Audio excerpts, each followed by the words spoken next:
let's proceed to this one, the second part. It's about comparing two sequences, actually.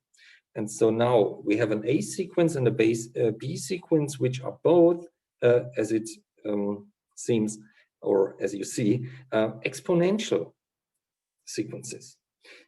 We have a constant basis and we have a growing exponent. So this is just, you could say it's a discrete version of an exponential function. This one and also this one. And the question is, for which numbers n element n, could also take 0 into account, you know, that this is often regarded to be a natural number, sometimes yes, sometimes no. Anyway, for which n element n does it hold that this sequence is lower than this one? And of course, since this is a synchronous index here, these two sequences are compared pairwise. So the question actually is whether the current element of the A series is lower than the current element of the B series if we let n just be well, let's say an ascending natural number. So what do we do?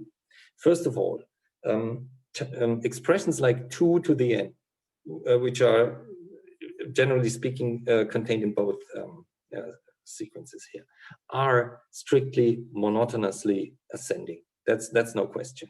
This holds for 2 to the n, it holds for 8 to the n, and in the end, it doesn't even matter whether I take the exponent n or n half.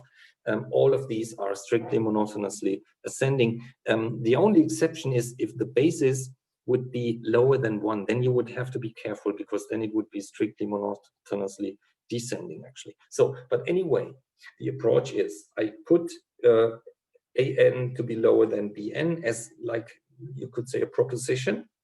Then I transform it in an equivalent way. You know, these are equivalence transformations which we need to take. This is an unequation, so we must be careful. So anyway, 2 to the power of n minus 1 should be lower than 8 power n half.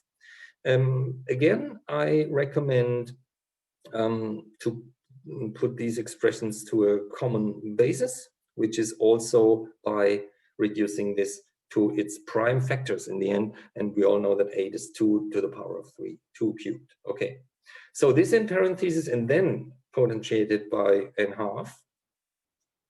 That's also a case for the fifth law of potency again. So I can multiply the exponents and I get 3 times n half, which means 3n half is the exponent if I use basis 2. Now this is one step ahead. So this equal sign, of course, refers only to the right-hand side of this unequation.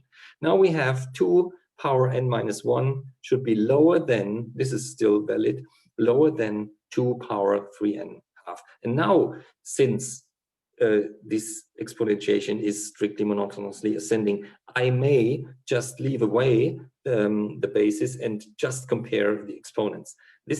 It's important to know that it's strict, okay? Or no, it's important that, to know that it's monotonous, because otherwise it would not be so easy just to say, look at the exponents, okay? So now n minus 1 should be lower, still lower than 3n half.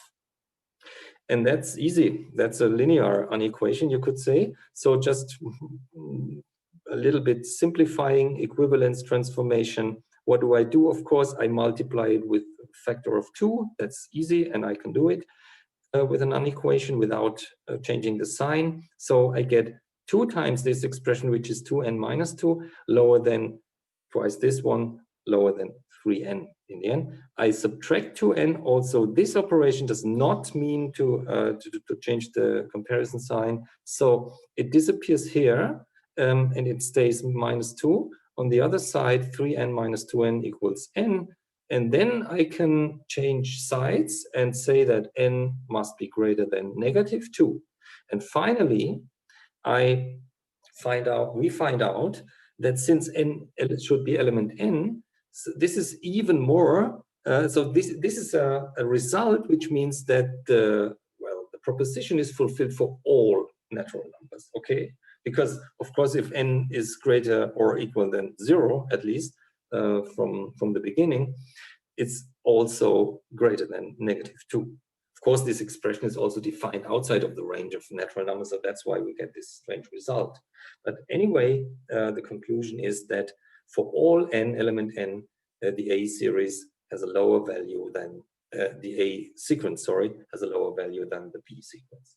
The proposition holds for all n, element n. So that was also quite easy in the end.